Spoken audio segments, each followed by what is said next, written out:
40 years ago today, this country started a war. The enemy, illegal drugs, and the war is still going on. We asked Cheryl Atkinson to tell us if we're making any progress. Gina is in a treatment center on Long Island for opiates and crack. Her addictions have landed her in jail and nearly killed her. She even used drugs while pregnant. It ruins my life pretty much. Her parents are heroin addicts who met at rehab. Dad Ralph is currently clean. We have to stop this cycle. It's insanity.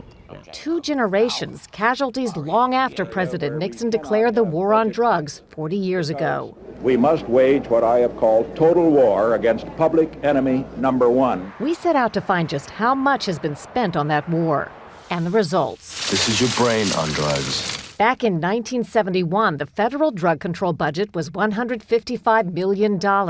Today, it's more than $15 billion a year, or after inflation, 17 times higher than 1971.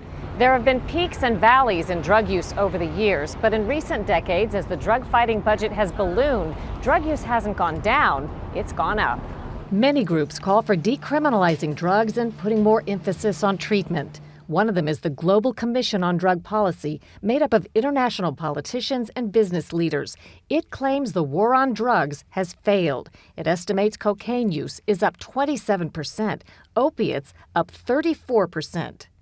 In 1989, the first President Bush named Bill Bennett the first so-called drug czar. Today, he told us fighting the war is worth it. And it's like the war against, ignorance or barbarism or anything else that's horrible and persistent. When you let up the pressure, things get worse. When you keep the pressure on, often things can get better. This war on drugs, what I look at from a civilian's point, like, okay, there's still a lot of heroin, still a lot of drugs on the street. What did it do? And the second question is, well, if there wasn't a war on drugs, how much more drugs would have been in here? He also worries it could claim a third generation, like his granddaughter, Gianna. Cheryl Atkinson, CBS News, Washington.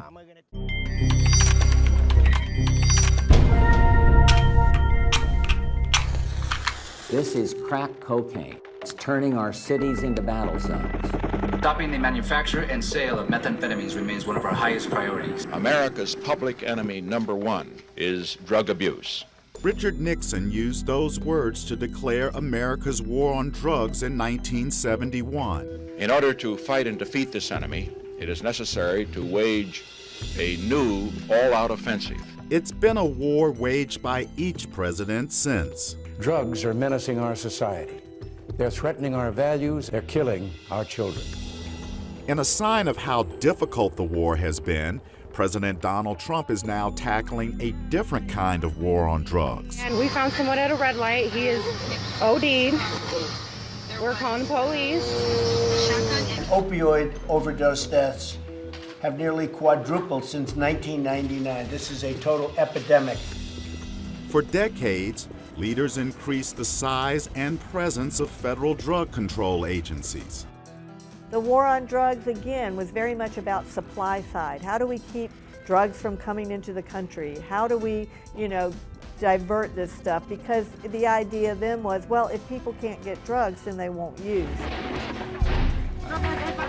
Billions of dollars funded military operations in Mexico and South America against drug cartels, traffickers, and smugglers who were making hundreds of millions of dollars in profits from selling cocaine, heroin, and other drugs in the U.S. U.S. police recently uncovered one of the largest cocaine hauls ever in Miami. We seek to create a massive change in national attitudes, which ultimately will separate the drugs from the customer.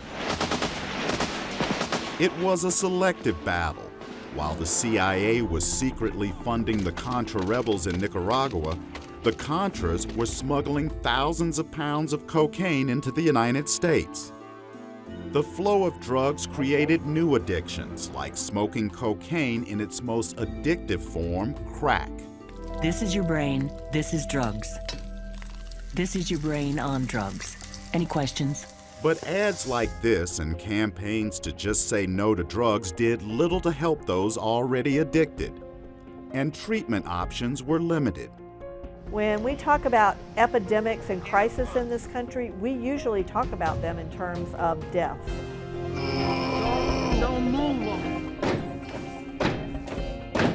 The government focused on mandatory penalties instead, and prison became a common path for users.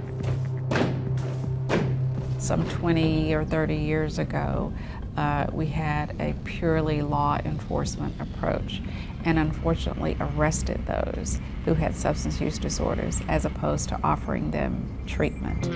In 2009, the government said more than 1.3 million people were arrested in the U.S. for drug violations, with 250,000 already imprisoned on drug charges.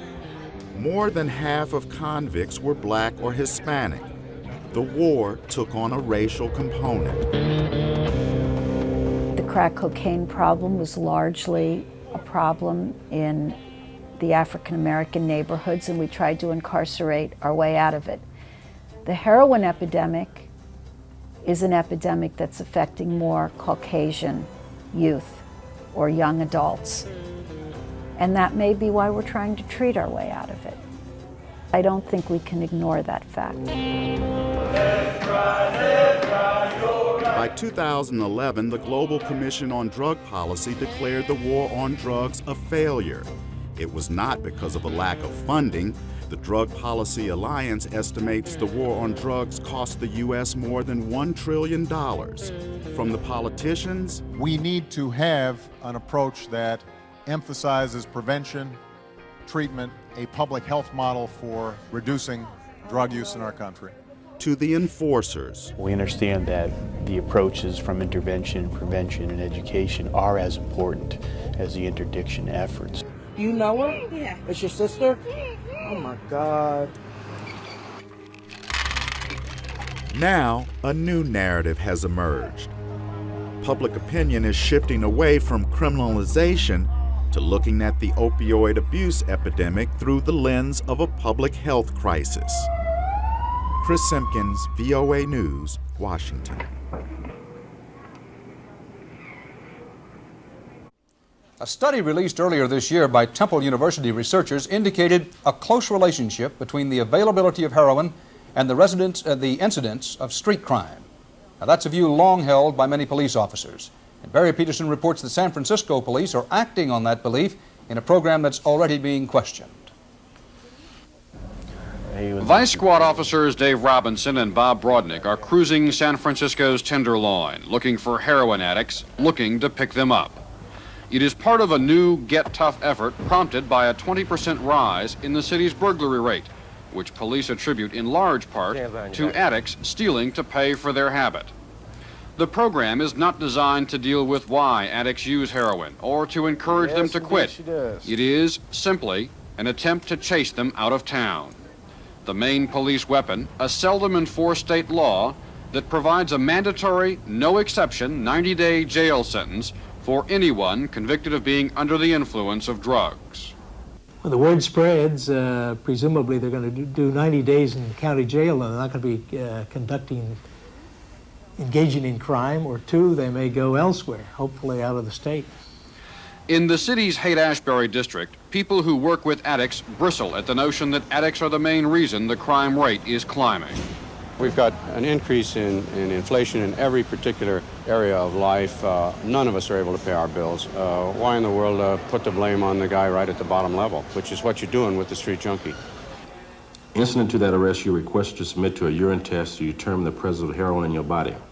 100 Vice Squad officers like Dave Robinson have received Special Justice Department training to spot addicts and collect evidence, like finding telltale needle marks. Ah! Come on, Robinson. Come on now, shoot. The kid just, give me credit when I find one. You know, sometimes you get over, sometimes I do.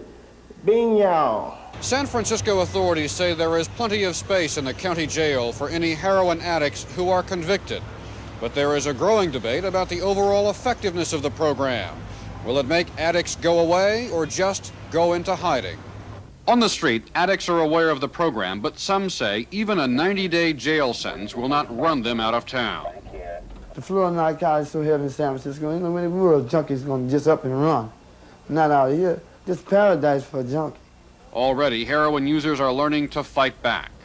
I think people are going to be more discreet to where they put that needle in their body, like under their armpit, or in the back of their knee, in their foot, possibly in their neck.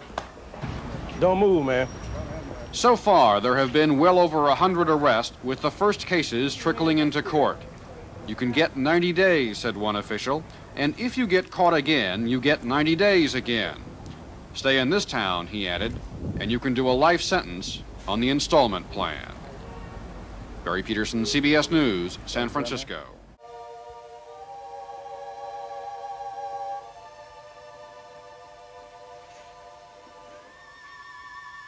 George. Yes, Rock. George, this telegram just arrived from Water Camp. You've been named fullback on his All-American team. Me? You wouldn't kid me, Rock. No, it's on the level. You're gonna be all right, kid. I haven't got a complaint in the world, Rock. I'm not afraid. What's tough about this? Rock, someday when the team's up against it, the brakes are beating the boys. Ask them to go in there with all they've got. Win just one for the Kipper.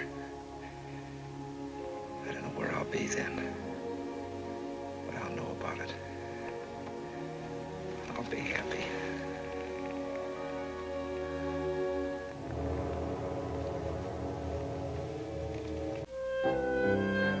It's morning again in America. Today, more men and women will go to work than ever before in our country's history. With interest rates at about half the record highs of 1980, nearly 2,000 families today will buy new homes, more than at any time in the past 4 years. This afternoon, 6,500 young men and women will be married. And with inflation at less than half of what it was just 4 years ago, they can look forward with confidence to the future. It's morning again in America. And under the leadership of President Reagan, our country is prouder and stronger and better. Why would we ever want to return to where we were less than 4 short years ago?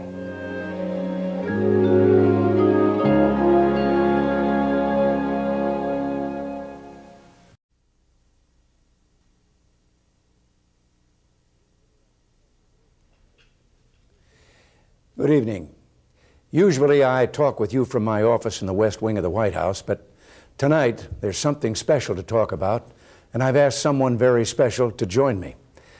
Nancy and I are here in the West Hall of the White House, and around us are the rooms in which we live. It's the home you've provided for us, of which we merely have temporary custody.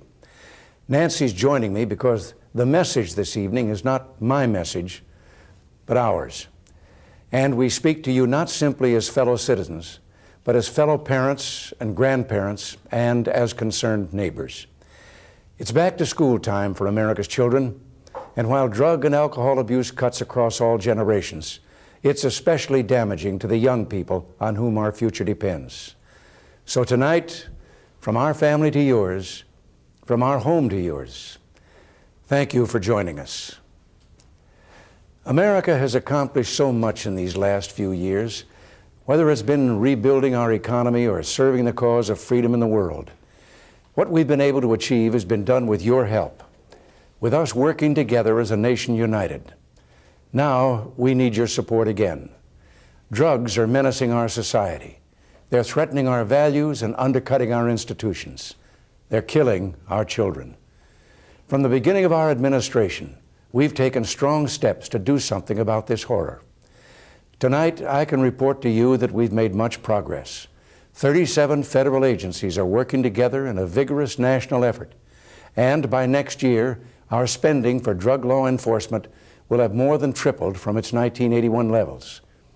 We have increased seizures of illegal drugs. Shortages of marijuana are now being reported. Last year alone, over 10,000 drug criminals were convicted, and nearly $250 million of their assets were seized by the DEA, the Drug Enforcement Administration. And in the most important area, individual use, we see progress. In 4 years, the number of high school seniors using marijuana on a daily basis has dropped from 1 in 14 to 1 in 20. The U.S. military has cut the use of illegal drugs among its personnel by 67% since 1980. These are a measure of our commitment and emerging signs that we can defeat this enemy. But we still have much to do. Despite our best efforts, illegal cocaine is coming into our country at alarming levels, and 4 to 5 million people regularly use it. 500,000 Americans are hooked on heroin. 1 in 12 persons smokes marijuana regularly. Regular drug use is even higher among the age group 18 to 25, most likely just entering the workforce. Today, there's a new epidemic, smokable cocaine, otherwise known as crack. It is an explosively destructive and often lethal substance which is crushing its users.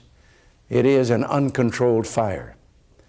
And drug abuse is not a so-called victimless crime.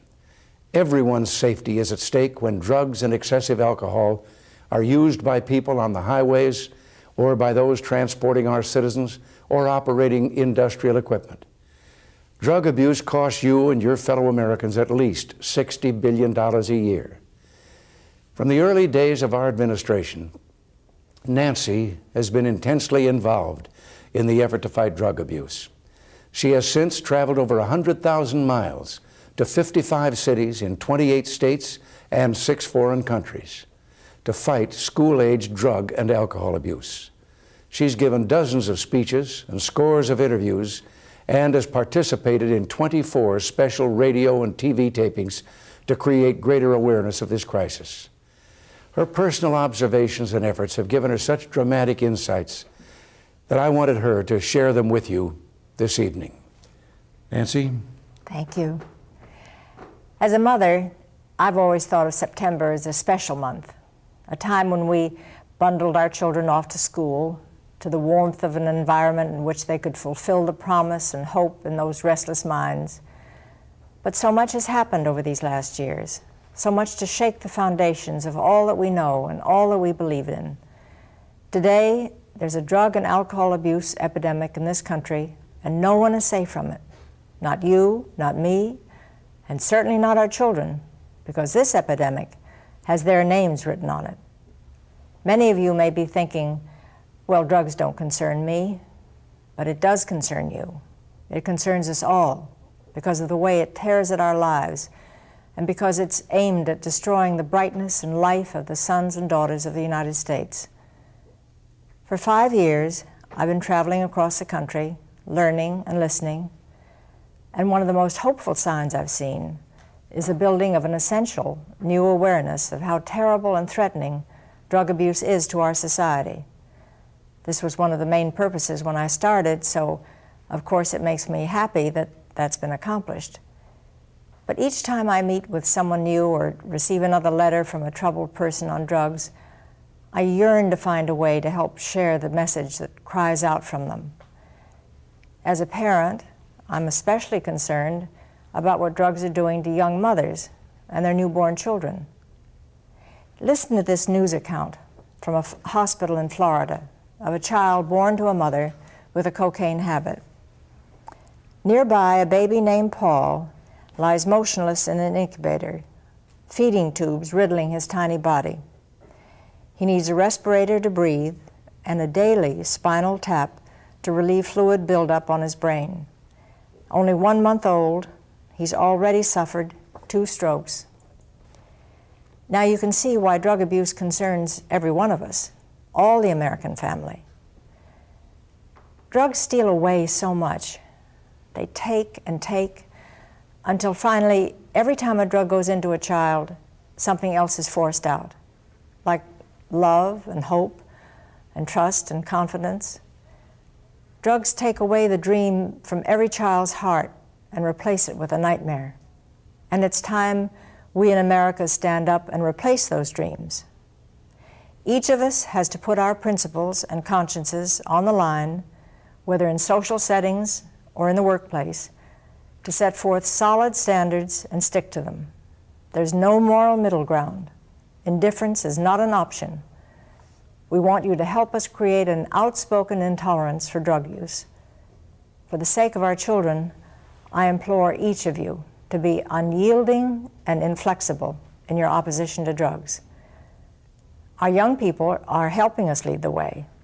Not long ago in Oakland, California, I was asked by a group of children what to do if they were offered drugs.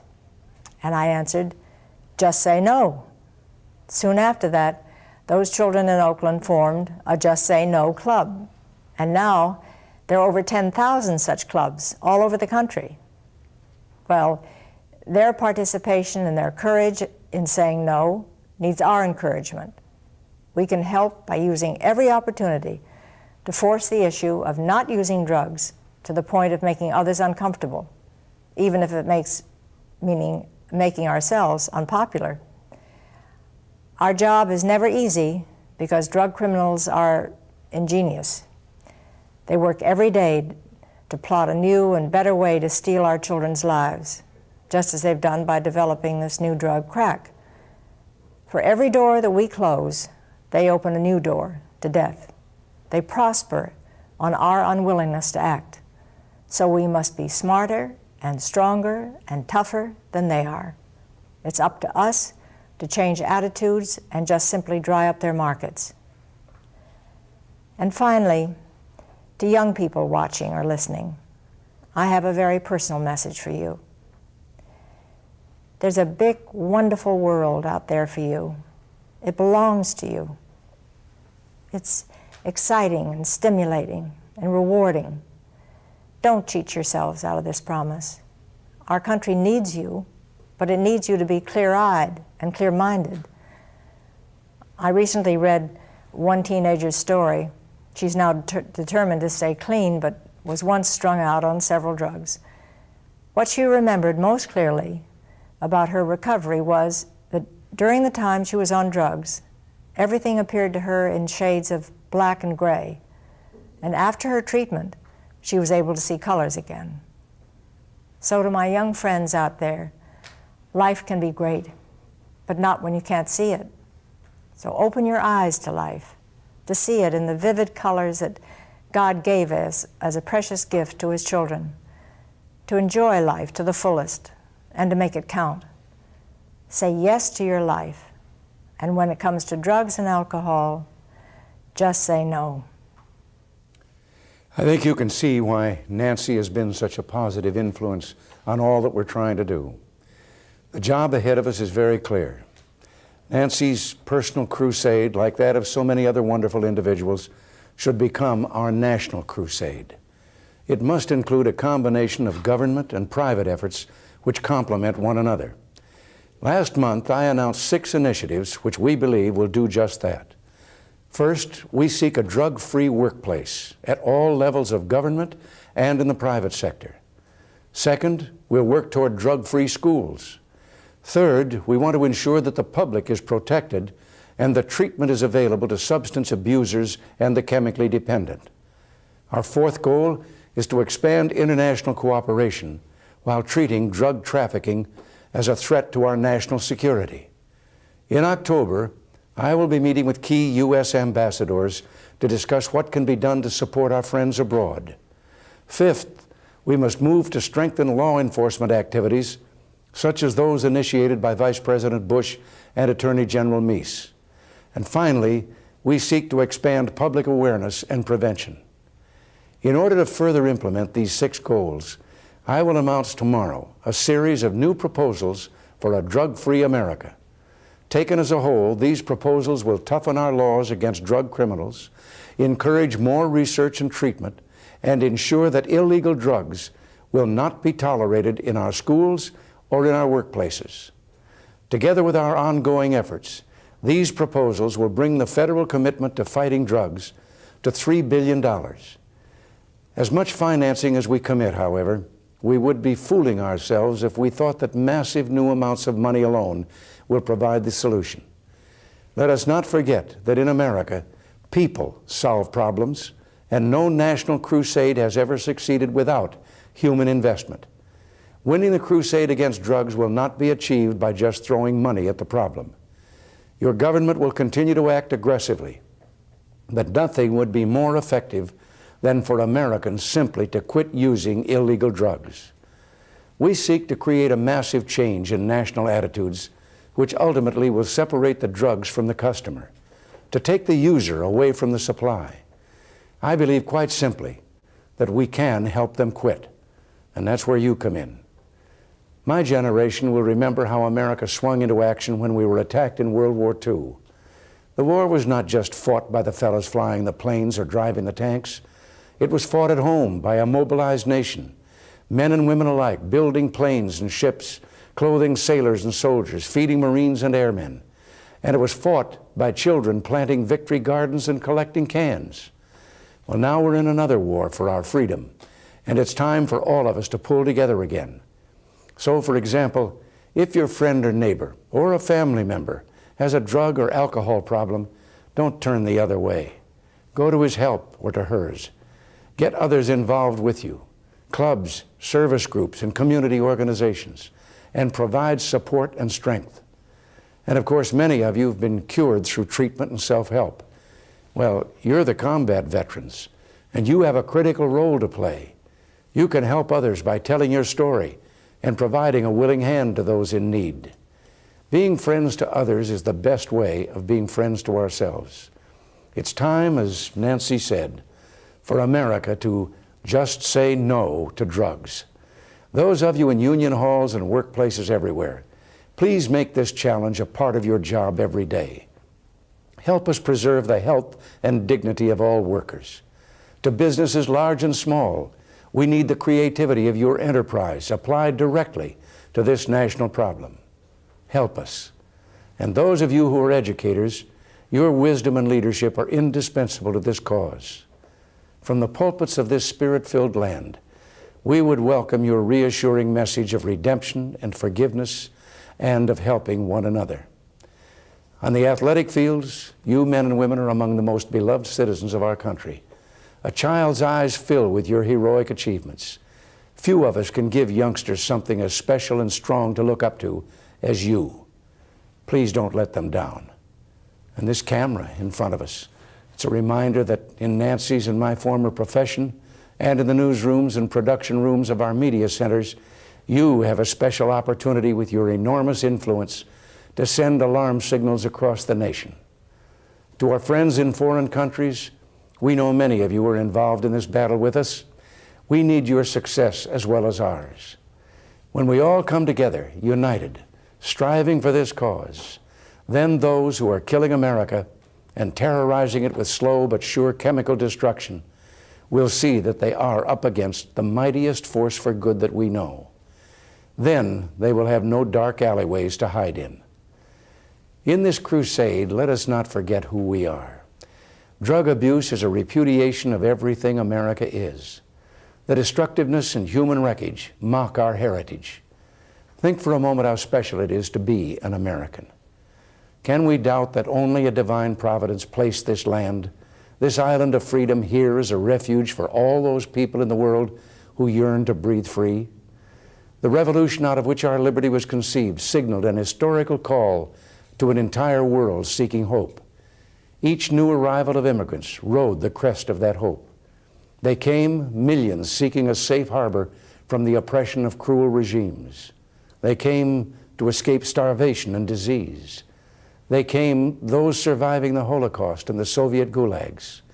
They came, the boat people, chancing death for even a glimmer of hope that they could have a new life. They all came to taste the air redolent and rich with the freedom that is ours.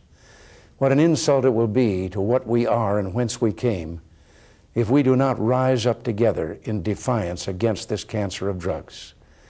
And there's one more thing. The freedom that so many seek in our land has not been preserved without a price. Nancy and I shared that remembrance 2 years ago at the Normandy American Cemetery in France. In the still of that June afternoon, we walked together among the soldiers of freedom, past the hundreds of white markers which are monuments to courage, and memorials to sacrifice.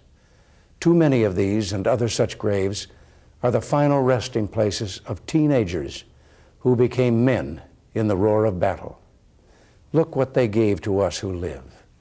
Never would they see another sunlit day glistening off a lake or river back home, or miles of corn pushing up against the open sky of our plains. The pristine air of our mountains and the driving energy of our cities are theirs no more, nor would they ever again be a son to their parents or a father to their own children. They did this for you, for me, for a new generation to carry our democratic experiment proudly forward. Well, that's something I think we're obliged to honor, because what they did for us means that we owe, as a simple act of civic stewardship, to use our freedom wisely for the common good. As we mobilize for this national crusade, I'm mindful that drugs are a constant temptation for millions. Please remember this when your courage is tested. You are Americans. You're the product of the freest society mankind has ever known. No one ever has the right to destroy your dreams and shatter your life. Right down the end of this hall is the Lincoln bedroom. But in the Civil War, that room was the one President Lincoln used as his office. Memory fills that room, and more than anything, that memory drives us to see vividly what President Lincoln sought to save. Above all, it is that America must stand for something, and that our heritage lets us stand with a strength of character made more steely by each layer of challenge pressed upon the nation. We Americans have never been morally neutral against any form of tyranny. Tonight, we're asking no more than that we honor what we have been and what we are by standing together. And now we go on to the next stop, making a final commitment not to tolerate drugs by anyone, anytime, any place. So won't you join us in this great new national crusade? God bless you, and good night.